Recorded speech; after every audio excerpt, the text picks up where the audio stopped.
Hello বন্ধুরা, তোমরা সব কেমন আছো? আশা করি তোমরা সবাই ভালো আছো।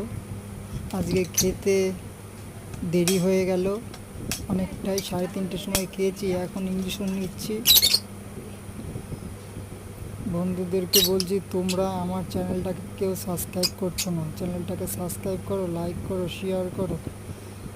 দেখো, তোমরা যদি একটু সাবস্ক্রাইব না করো,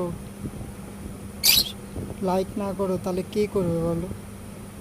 আমাকে একটু সাবস্ক্রাইব করো, ছোট ভাই হিসাবে তোমরাই পারবে। জানো তো আমি হিমোফিলিয়া পেশেন্ট, আমি আর হাঁটাচলা করতে পারি না। হাঁটাচলা করতে পারলে হতো তোমাদের আরও ভালো ভালো ভিডিও করে দিতে পারতাম। আমি ঘরে থাকি, তাই ঘরের ভিডিওই দিই। দেখি, তাও যদি ডাক্তারের কাছে যেতে পারি, ডাক্তারের কাছে, তাহলে সেই ভিডিওটা তোমাদের কাছে তুলে ধরার চেষ্টা করবে। তোমরা একটু লাইক করে দাও।